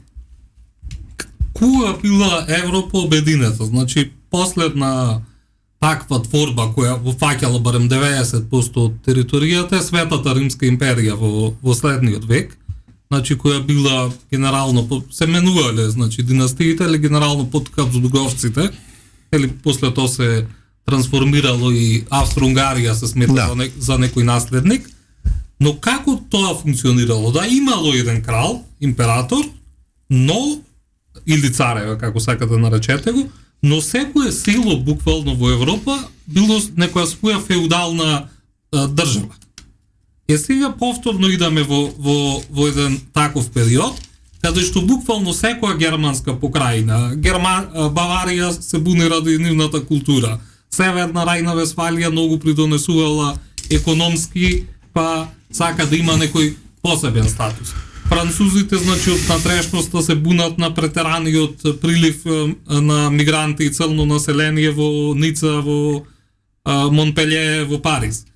Значи, буквално секој има некој... Им се враќа, тоа е синдромот колониализмот, им се враќа. Да, ја плаќат тие цената, што изцрпи, тоа се слагам. Воглавно, значи, преголеми се разликите во Европа и никогаш нема да има, барем јас не гледам некој сврзано ткиво. Значи, Европа едноставно осудена да функционира така. Сега тоа да сме искрени е синдром на паметните луѓе. Значи, исто во една фамилија каде што сите се интелектуалци, секој тера некој свој правец. А од друга страна, значи, јас сум од Западна Македонија, знам таму дека има огромни фамилии, не кажувам од која националност, каде еден одлучува и се тоа функционира. Така да, значи, Европа била и ќе биде, ќе функционира на ваков начин, и има многу негативности, имаат и позитивни страни, и тоа е тоа. Русија, Америка, Кина се империи и ден денес, затоа што, значи, слепо следат некои идеи, дали поединец, дали ова така, едноставно се воспита неве Русија од царскиот систем, знаат дека има некој владетел во Москва, дали е тоа Брежнев, дали е Сталин, дали е Путин, тие си го следат слепо, си го сакат и се. Америка се труди култ да изрази кон председателот. Председателот има химна на Америка, нели, Hail to the Chief, многу убава една мелодија. Така да, значи, не треба да бараме... Мене во тој триаголник најмногу ми се свиѓа филозофијата на Кина од пред 1000 години, 1500, 2000. Да, забранетиот град и се. Да. Но едноставно ние, значи во тој дел и ние сме европјани, се сакаме некоја слобода на изразување, во студио да кажеме секој што сака се. Во овие држави кои се обединети на така широка основа не може баш секој да каже. Еве сега верувам значи дека Кина без разлика што напредува многу фактори, ваква емисија не може да се одржи. Или во овие држави кои се моментално во војна. Така да значи Европа ќе си остани она што била, со нагласок дека старото население ќе отвори простор за нови миграции. А во Европа секогаш имало миграции. Да. Нели знаеме дека и од Африка и од Мала Азија секогаш доаѓало население. Е сега дали ќе се смени бојата на кожата на населението, дали религијата ќе се не знам и не треба да судиме. Да. Сега Европското знаме е со 12 звезди. Тоа се првите основачи, ама ја велам и есенцијалните 12 вредности, да не ги споменувам сите. Не мислиш ли дека тој систем е распаднат, еродиран и дека веќе европските вредности се первертирани по вина на самата Европска Унија, што дозволи такви преседани од типот на Романија, на Бугарија, ева сега во Романија се случува нешто крајно недемократско. Не заземам страна, ни имиња ќе спомнувам, ни било што, ама ти да поништуваш председателски избори, некој да го етикираш ваков, онаков или било што. Криминалот во Бугарија не може 30 години да го исчистат и дозволуваат на една држава да ништи еден народ, друга држава, а тоа сме ние. Кој е твоето мислење за европскиот систем на Европската Унија? И дали се согласуваш со овие ставови или имаш некои малку по-специфични ставови? Не, по отприлика тоа е, да, тие родирани вредности одамна се случуваат, ајде да речеме, политичкото примање на Бугарија и Романија во Европската Унија без исполнување на критериуми, само поради интереси, но па и она групното да ми простеш. И групното, да. Средна Европа. Да, и на Средна Европа, по отприлика исто е, тие се примени со политичка одлука. Ај хрватите имаат спонзори. Да. Геншер, жолтиот джемпер. Да. Но сето тоа им се враќа сега сутре. Така е. Сето тоа им се враќа. Бумеранг, секогаш има бумеранг, секогаш доаѓа денот на наплата, па и со нас, нели, со Бугарија и со Грција, го кажавме веќе тоа. Нормално дека ти кога немаш изградена здрава основа, дека тоа потоцна ќе почне да се руши полека. Ќе почнат да крцкаат темелите и тоа им се случува. Да. Но види, они доколку сакаат да преживеат. Повторно ќе кажам, како политички ентитет, да, Дејан убаво кажа, немаат они основа за кохезија, има проблем там. Има прво 30 јазика, има 30 различни основни култури и внатре уште стотици субкултури, да речеме. Они мораат сега да изградат една нова оска на гравитација и таму се знае кој треба да биде. Значи треба да бидат Германија, Франција, Шпанија, Италија како основни носители, другите треба да бидат во една, слободно ќе кажам, подредена улога. Сакаат или не сакаат? Тука веќе не треба да биде прашање на волја. Да, моќта на силата тука доаѓа. Моќта на силата, значи мора да превземат одлуки, мора веќе да тргнат во тој правец. Инаку нема некој да носи одлуки и да стои зад нив. Да. Еве што вели Дејан, па нас веќе Европската Унија почнува да ни станува непривлечна. Еве последните анкети тоа го покажуваат дека опаѓа еврорасположението, луѓето велат, па добро, еве Бугарија членка на Европската Унија, да, имаат, имаат напредок, имаат инвестиции, но не е се уште тоа Германија, не е се уште Австрија. Малку се можеби подобри од нас, но тоа е се. А од кога се членка на Европската Унија? Значи, единствената работа која не беше потик да решиме економскиот бенефит, веќе почнуваме и тој полека да го губиме. Си велиме, можеме и вака да функционираме, нели? Тоа не е добро. Ја не велам дека тоа е добро. Тоа не е добро ни за нив, ни за нас. Мора да се сменат. Мора да го сменат начинот на делување и да го ќе остане тоа некоја аморфна маса во која старее населението, доаѓаат мигранти, се менува полека структурата на населението. На крај ќе се за нешто друго. Да. Нема да биде ова. Сега, од тука па до крајот на емисијата ќе одам со некои блиц прашања. Вчера најдов на тој интернет, ја ретко таму скролам, како викате вие, една изјава на Меркел и малку ме зачуди, да ти кажам. Вика, Европа да се обедини за да се избегне распадот на ЕУ на, пази сега, пена и прашина. Еве што е прашањето. Што е пењата, а што е прашината? Ова идеја ќе сакам да ми одговори. Да, ако не сакаш не можеш да одговараш. Па мислам дека бидејќи ја не ја знаев ова изјава, вчера ја видов. Ама мути, пази, ова не е било кој. Не е било кој. Човек кој 15 години во Европска унија дрмаше. За Германија да не збориме. И се до мигрантската криза беше успешна, да се разбериме. Те молам, кажи ми се, што е работа? Каде е пената, каде е прашината? Мене ми е друго смешно, Сотир, што ние сме имала на една народна, мислам, да. не можам да ја кажам во емисија, што ние 30 години го чекаме тоа. Друг пат кажи ги мене, ја ќе кажам. Кога ќе дојдеме, таа ќе се распадне. Так. Мислам, да, јас сум го кажал тоа одавно. Значи, ние, што се направивме да влеземе во НАТО, сега гледаме дека НАТО може веќе да не функционира. Значи, излезе дека се што направивме... НАТО и момент тешко функционира. Тешко функционира, да. Зошто сега не го замени САД со воено оружје во Украина? Немат оружје. Не планирала Германија. Франција не планирала. Ова што го кажала Меркел. Воено производство. Имаше изјава минатата недела, јас ја коментирав кај мене во емисија, многу сериозна, на поранешниот командант на копнените сили на САД во Европа, адмирал Ставридис, кој што вели вака: не сакам да звучам параноично. Ова го кажа во изјава, значи за CNN. Не сакам да звучам параноично, но ми се чини дека ги гледаме последните денови на НАТО. Значи, не е тоа параноично, тоа е некоја визија која е нека не се оствари, иако јас сум антинатовец. Ама не сакам да сум човек кој наведува, кој се наметнува и така натаму. За мене НАТО заврши кога нашите северни соседи ги бомбардираше мимо сите правила на Европска унија, баш кај што имам таму целата ми роднина и субјективен сум, со НАТО ја завршив тогаш, ама не сум јавно право да речем. Не сум јавно право. Зборуваме за реал политика, за нас е многу лошо. Да. Како држава, за нас знам, што туку влегновме во НАТО. Не само тоа, да и за стабилноста, и за се, многу лошо е за нас. Дејан, те молам, кажи ми ова, што е со Меркел, не опоменува, тоест го опоменува Брисел, пена и прашина вика Европска унија ќе стане. Не ја прочитав веста. Не, ќе ја прочитам еднаш. Не, го слушнав насловот, ама не можам да навлезам, значи толку во размислување. Веројатно пената подсврста од прашината, па тоа се основачите земји на Европска унија. Тако некоја дистинкција. Моја нека логика, Јас сум у недоумица. А прашината се ови од Вишеградската група и ние кои ние сме надвор дури од прашината, значи ако по таа логика гледаме. Воглавно ќе има, значи, поделби. Конкретно НАТО мислам дека полесно ќе опстои од Европска унија, бидејќи е поцентрализирано, барем досега некако пофункционално изгледа, делува.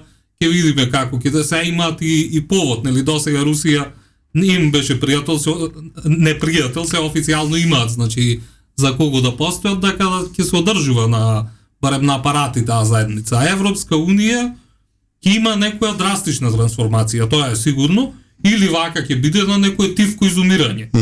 Дефинитивно. Меркел е последниот силен лидер кој го имаше Европска унија. Макрон се труди, али апсолутно не е случајно, не може у Франција се ги заврши работиве. Жолтите елиците поздравија. Не неговата судбина. Така да Европа, значи, во престојниот период и како последици на неразумната, значи, економска, енергетска политика и све, и како последица на сето ова низ емисијата, што претходно го кажувавме, ја чекаат едни црни денови, кои за жал поради она што ја спомнав, тотална економска зависност, ние посебно во делот на извозот кој имаме кон Германија, значи ќе ја почувствуваме и ние. Да.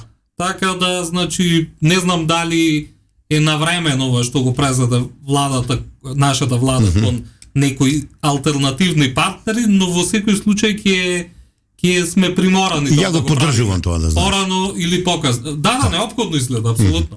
Да. Ај вака сега, одиме на Балканот па до Македонија и привршуваме. Сега, ќе се опаметаме или ние на Балканот? Балканот ќе се опамети ли сега? Те молам. Ај вака, еве да знаеш што е работава. Имаме проблеми во Македонија, не гледам дека некој ни помага. Сега малку може би преостро. Србија има проблеми, не гледам дека некој помага. Ако исклучиме Русија, Босна, некој сака да растури Босна. Не гледам дека имаме солидарност некоја голема или да не речем неопходна, потребна. Косово не сакам да зборам, таму е далеко од држава, таму е уште криминогена работава. Албанија така се труди малку да исплива, не и оди баш најдобро, едино тој туризмот и на економски план напредува. Абе, кога ќе се обединеме ние на Балканот и да кажеме на Европска унија? Ние се обединувме, нашиот интерес е, еве, кој ми е поентата? Ние сакаме во Европска унија, до кога ќе не зафркавате? Ова последново се извинувам што го изговарам, ама буквално е така. Бевме пред Хрватска, сега сме последни. Некој се топорат, Албанија била предност, да не речам Косово. Значи, поентата, ќе се опаметиме ли?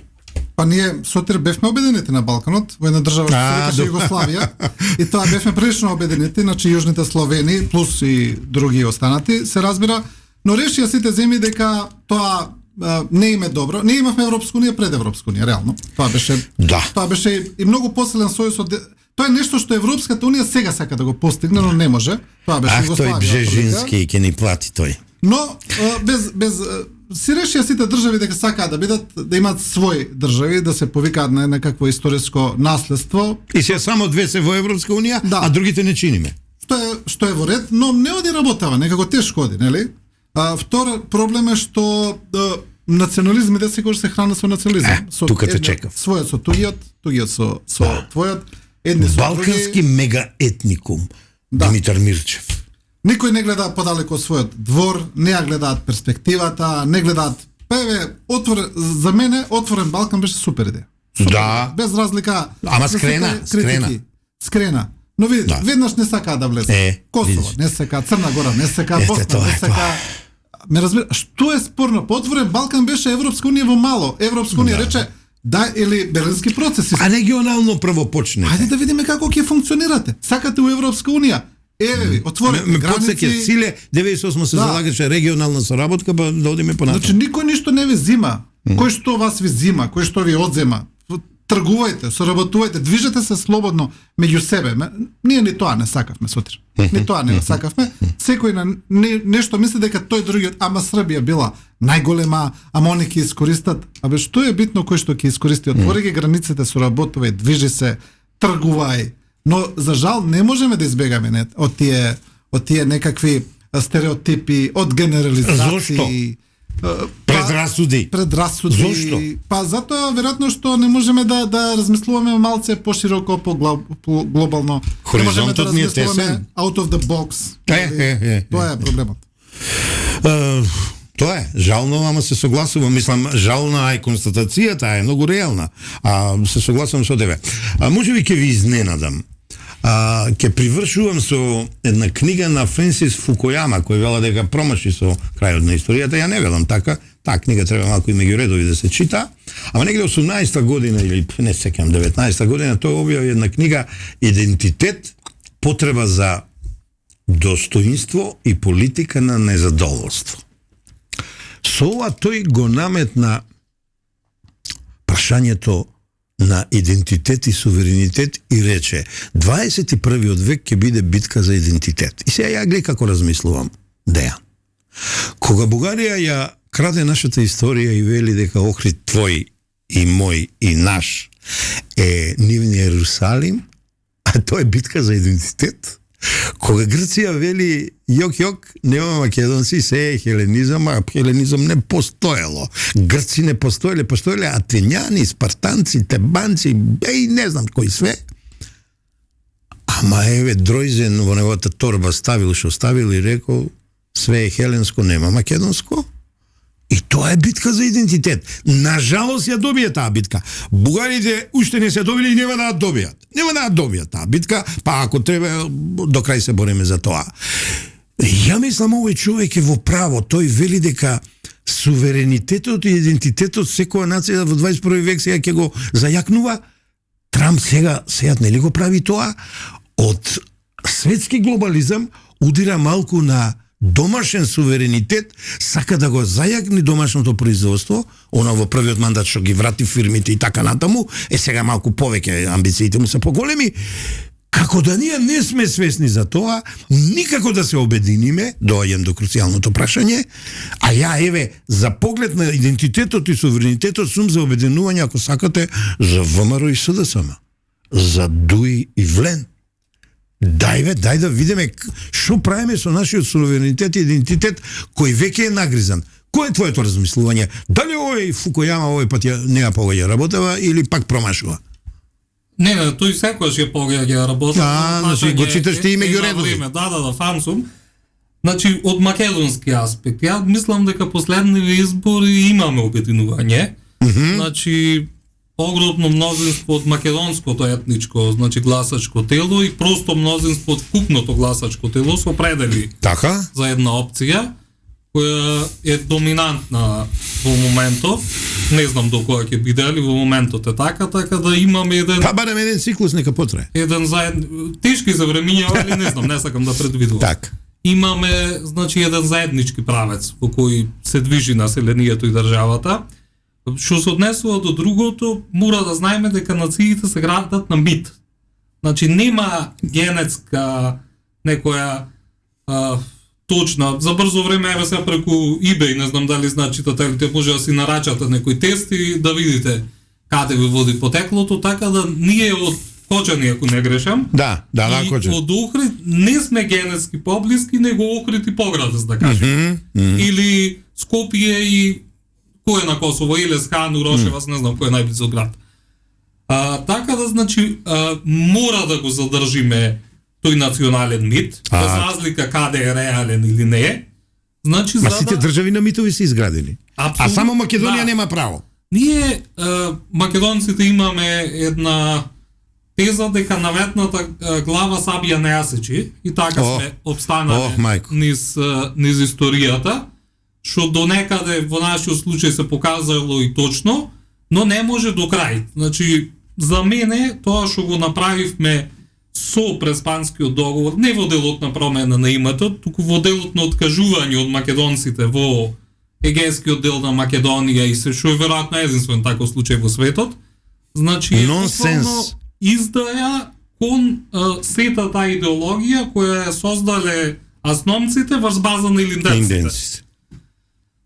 Треба, значи, да се вратиме на правиот пат, кој го залагале дури тврдокорни комунисти како Лазар Кулишевски, кои кога умре му најдоа дома библиотека за македонската историја, голема кулкова просторија, па чак еве и Киро Глигоров кој има милион мани, но одигра нели една клучна улога, историска улога во Покој Крсто Царенковски да не го забораваме. Во формирање на то национално криво. Проблем е дека во одреден период партијата наследник на сите тие добри работи кои се случиле на Македонија, тоа е секако социјалдемократскиот сојуз, застрани од тој пат и се надевам дека со овој катастрофален изборен резултат ја научија барем до некаде лекцијата и дека ќе се вратат на изворните тие принципи на социјалдемократијата, на есенцијата.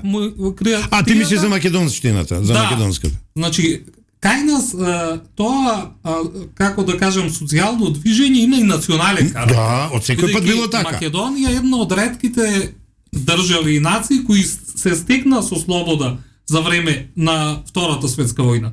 Словенците, хрватите имаат држави во рамки на СКС на некој начин. Ние немавме. Така да, значи, кај нас левицата секогаш имала дел и патриотска нишка. Тие го формирале Народниот фронт за време на Втората светска војна, во кој обединиле се што е патриотско, ченто е. И за прв пат успешно. Да, на истакнат пример.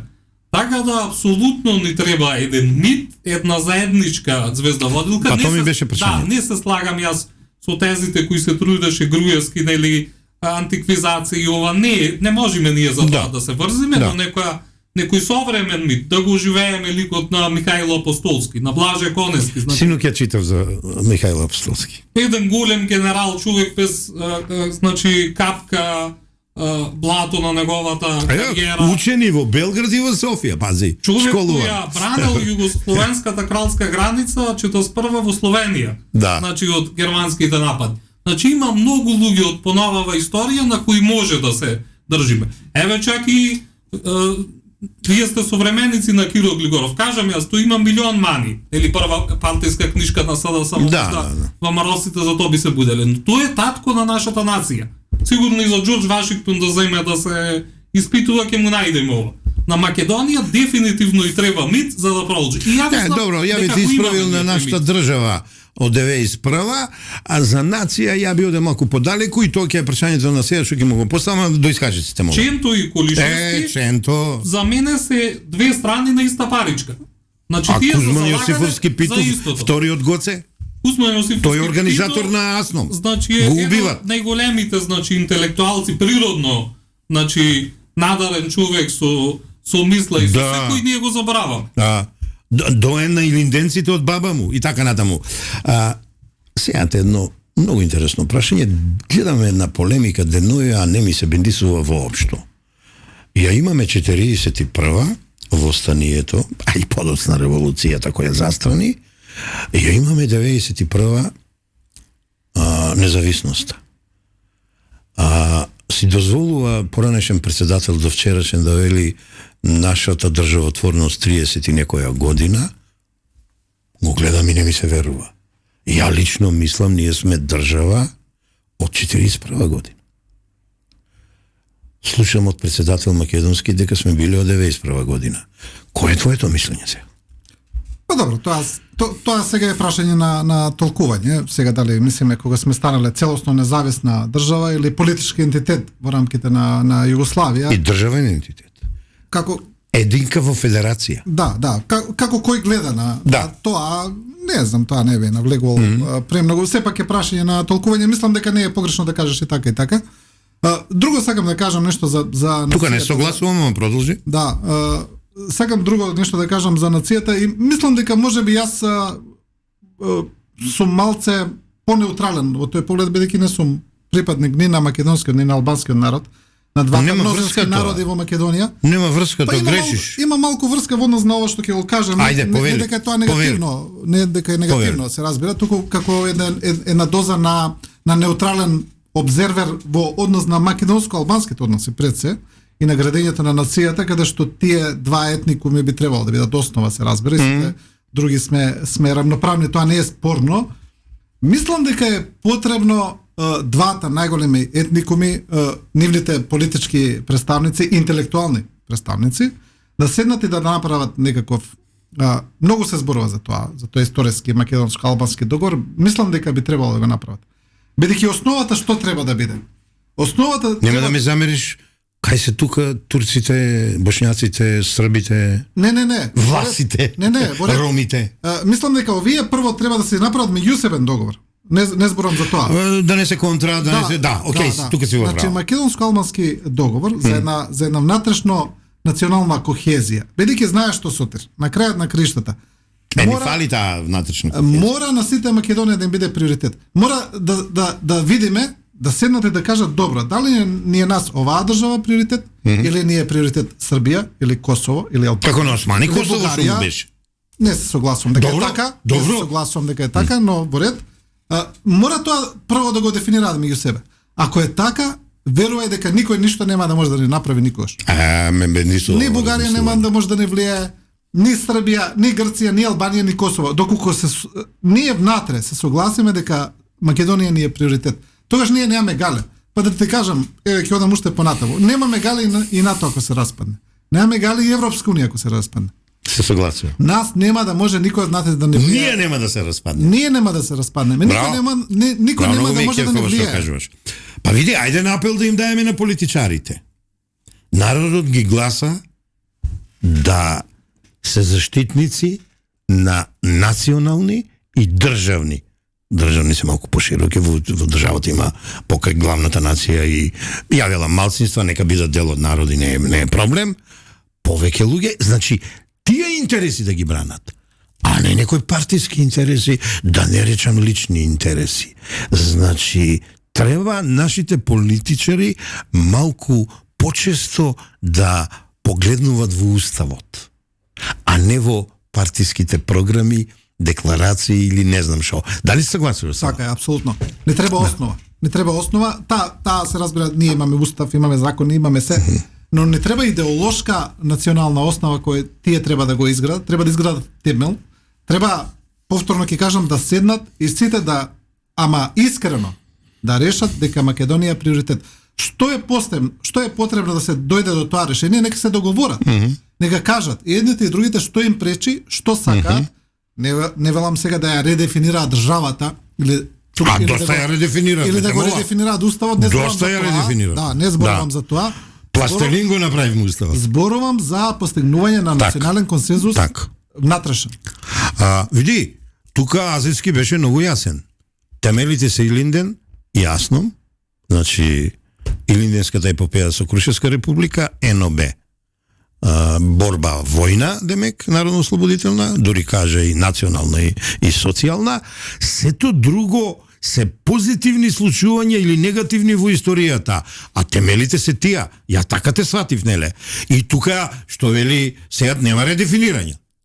Точно е тоа се, но за жал, кај албанскиот народ во Македонија, албанската националност, како го сакат да се нарекува, тоа никогаш нема да бидат никакви темели, и јас се повеќе почнувам да ги разбирам. Значи, тие си имаат некои други правци, други идеи, и без разлика што јас исто размислувам како сејат веќе 35 години или се трудам така да размислувам, конечно дојдам до нека точка да станувам песимист и ќе дојдеме до на босанско сценарио. Јас таму сум најчесто присутен со медиумите, Сараево е мој втор дом. Значи, ќе почнеме, него ние живееме едни покрај други, а не едни со други. Сега дали тоа ќе се решава на долг рок со некоја федерализација, дали со двојни символи, се е актуелно за промена на грбот и химната, ние заедничко ништо немаме, значи со нашите, како да кажам, сограѓани од албанска националност, ниту тие имаат со нас. Јас имам многу високо мислење, значи, за албанците како народ, од аспект дека се вредни, дека имаат некои семејни вредности традиционални кои ние полека ги губиме. Фан сум, значи, за многу нивни работи, али не сум воопшто оптимист дека со нив можеме да постигнеме било каков договор, бидејќи размислуваме црно и бело. Не дека тие се лоши или ние добри или обратно. Тие кажуваш реалноста. Да, едноставно е така. Да. И не е тука само религијата, нели? Знаеме дека албанскиот народ е припадник на повеќе религии. Албанија е добар пример како држава, значи Република Албанија, како се живее и се. Но ние тоа овдека, јас не гледам начин да го постигнем. Или бар ќе ни треба 1000 години. Ај вака, ме подсети сега на една многу убава работа, можеби мојата најубаво спакувана кампања 2003-2004, во оригинал Living Together, а во превод Живот заедно, каде што ја го кажав тоа и мојот тим тогаш, да живееме заедно, еден со еден, а не еден до еден, а ти денеска, дете кој е 3-40 години помладо од мене, извини ова дете, ама во позитива е кажено, го кажуваш дека ни е потребно, можеби ќе треба во архивата да си погледнам, да се приподсетам на таа кампања и тој проект и да го тераме повторно. Бидејќи тоа ни фали очигледно. Ти како млад кој го чувствуваш тоа, зошто па и ја да не го прифатам дека е така, иако јас сум малку по-оптимист можеби од тебе, ти си пореален од мене, јас вака велам. Ја имаме територијата, ја имаме државата, ќе мора да се договориме. Дали согласуваш? Да, Дејан го кажа малку сурово. Реално, сурово, вистината е таква. Негово мислење и навистина тоа е факт дека двете најголеми етнички заедници живеат едни покрај други повеќе отколку едни со други. Ти пази што рече, Сараево е мојот втор дом, значи таму екзистира, работи, он знае како е таму. И во некогаш треба политичката коректност да се тргне на страна и да се кажат работите како што се. А не еуфемизми да употребуваме. Оној дел што можеби не се согласувам целосно е тоа дека двата народа се тотално различни. Да, најмногу ги двои, да речеме, религијата, јазикот, за разлика од Босна, каде што јазикот. Да, ма ја тука не согласувам со вас. Да речеме, мислам дека постојат многу сличности, особено во на фолклорна смисла, дека и самиот тој го кажа, да речеме дека македонците и албанците од западниот регион имаат многу повеќе заеднички обичаи, фолклорни, например, тоа се базични обичаи, например како се прават свадби, како се прават веселба, верување и така натаму од источниот регион. 3-4 години ги проучувам Охридското востание и Тиквишкото востание, а имаме македонско-албански лиги колку сакаш со работка кај него таму во Охрид. Имаме ние светли датуми и светли работи. Мене ми е најсликовито еве ќе сега ги кажам, имаме и качаците, ги имаме и зулумите. не во ред. Ама ајде да ги заборавиме нив. Знаете што ми е најсликовито? Зурлата и Тапан. Да. Ја кога ќе слушнам Зурла и Тапан на македонска и албанска свадба, ја не ги разликувам. Искрено ви кажам. Не претерувам. Ја не можам да разликувам која е чива е. Така? Потполно ми се исти. Ритамот Ја мала е исти. нијанса, Тапанот е заеднички, а ние го имаме кавалот, Зурлата ми е малку поориентална. А ја сакам у ти Но ги ежи. слушам и таму и таму. Така е, Ги да. слушам. Да. И јас- Танец бе танец. И јас кога ги слушнам, ја не правам разлика, мене ми исти. Така. Например, тоа во српскиот фолклор го нема. Тоа го има само во Македонија. Сега тука не правиш разлика. Тоа ли? Но ќе кажам, да, како што вели Дејан, 30 години не сме успеале, тешко е. Но јас верувам дека постои начин, бидејќи и за најтешките работи Како постои беше, ако има начин. волја, Ако ќе има најдеме волја, начин. Мора да постои начин. Мора да постои, бидејќи ова сепак не е, не знам, не е квантна механика, па Да. можеме да го најдеме решението помеѓу квантна механика и гравитација. Да. Значи, мора да постои начин и мора да има волја. Доколку сакаме да ја сочуваме државата ваква каква што е. Инаку федерализација или поделба, па лесно ќе направиме. Лесно, нема да биде лесно. Дали кој е Швајцарија? Ја ќе ви сепак, кажам, дали да. кој е Швајцарија? Нашата унитарност мене ми се бендисува и ја сакам да задржиме со сите права на сите во Македонија и надвор од Македонија. Се за различностите, ја држам тезата дека тие треба да не сближуваат, а не да не разделуваат. И вака ќе подсетам и можеби тоа ќе биде за крај.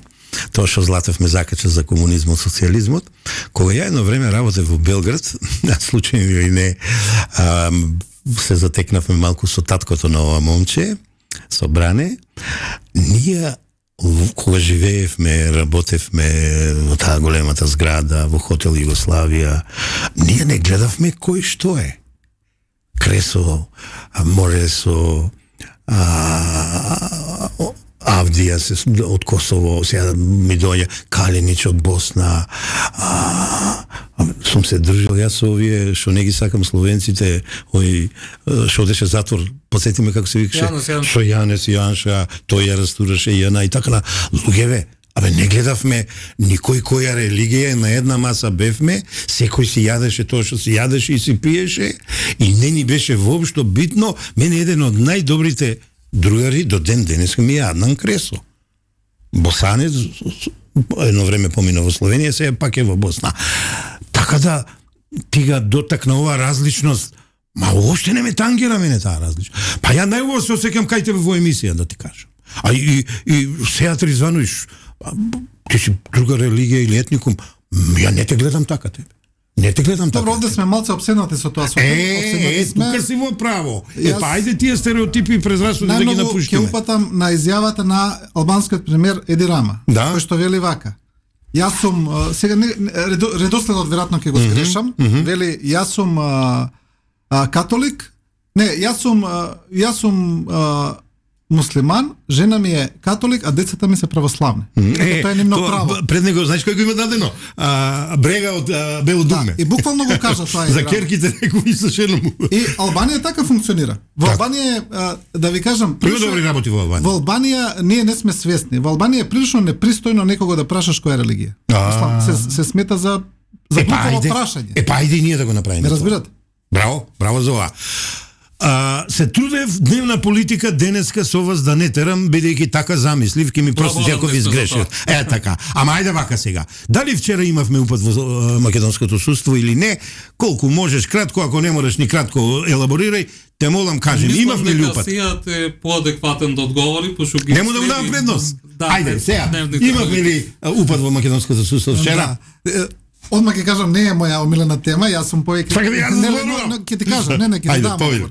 Ќе ти давам, се разбира, само многу сакам да избегам од оваа наша нека не се навреди некој на политичка жабокречина. Да. Затоа ги па ја те потпишувам дека е политичка жабокречина. Затоа ги следам повеќе светските и геополитичките настани, ја гледам широката слика, но сепак види, да, слушнав и такви изјави дека е упад во судството, тоа го вели опозицијата. Видов и една од судиките вели дека и противуставно тоа што се случува, секако дека е прв пат да се изгласа недоведна или интерпелација на судскиот совет во собрание од страна, но очигледно е дека пратениците имаат таа политичка опција, ајде да речеме, можеле да го направат.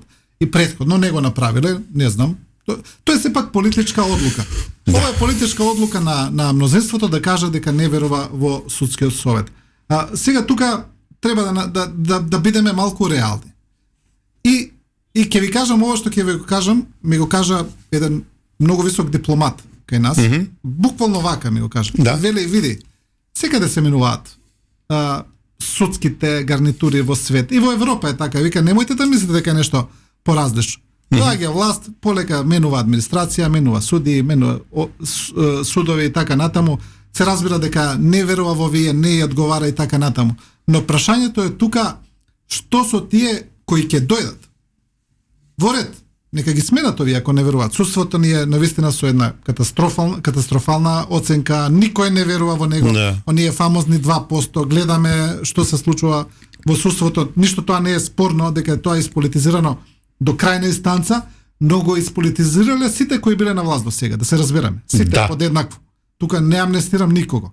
Многу е важно сега, сегашнава власт, предводена еве од премиерот Мицковски, што сака да направи со тоа судство. Дали само сакаат едноставно да постават своји луѓе за да им одговара, или сакаат навистина да ја подигнат малку таа независност на судството. Ако го сакаат првото, не е добро, не се согласувам, апсолутно. Но ако го сакаат второто, во ред, тоа е сепак на нивно легитимно право. Еве, можат, има законска основа, го прават прв пат во ред, на нив им текнало, на другите не им текнало, но да видиме што понатаму. Ние не знаеме од сега, не можеме да знаеме, мора да видиме, но ако е второво, тогаш, окей, легитимно е, имаат законска основа, нека направат, па да видиме што ќе донесат. Вака, ја моето мислење можеби ќе го задржам, иначе не е упад во судството моето мислење. Вчера, после долго време се јави Никола Додовски, адвокатот, поранешниот председател на комората, 3 пати во минатите 5 години го имам прозивано, молчеше и имаше еден многу интересен настап, еве нема да го квалификувам, ама многу интересен настап во тема на денот на оној медиум од Сител, како се викаше. Луѓе, ве молам, погледнете го, видете, тој е писмен адвокат, не се знам со него лично, не се знам, ама знам колку работи знае, ќе ви изненада, како прв адвокат на Никола Груевски. Знам колку знае за луѓето од СЈО и до ден денеска молчи, не ги кажува. Го повикувам да продолжи да проговори, да виде нашата јавност какви обвинители и какви судии имаме, ама тоа да не е генерална оценка.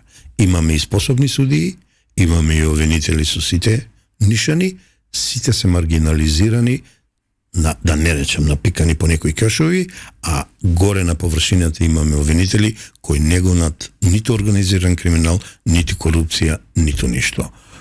Толку би кажал денес, ќе имаме специјална емисија за тоа. Јас само едно ќе кажам.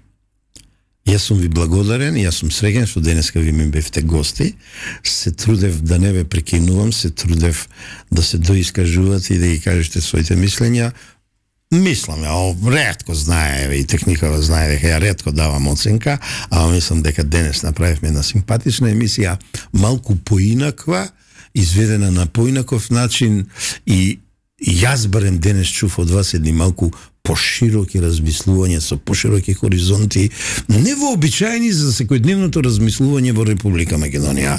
Јас, млад господине Дејан, ти благодарам, исто така господине Сејат, и тебе ти благодарам. Се надевам ова нема да е наше последно дружење. Ако сакате нешто за крај, или ако сакате некоја порака да пратите, или као нешто шизе, повелете, кажете. Јас сакам од колегата Иле Петревски, кој очигледно ви е најголем фан, ве слуша секој сабале, вика кажем дека Радио Лидер пушта најдобра музика у етерот. Тоа е поздрав за техникава, тоа е за ова момче тука што седи, а не го гледаат камерите, така да, Милоше, лајк за тебе. Дејан? Јас само да поздравам емисијава која слушам секој сабајле и која имам чест втор да гостувам.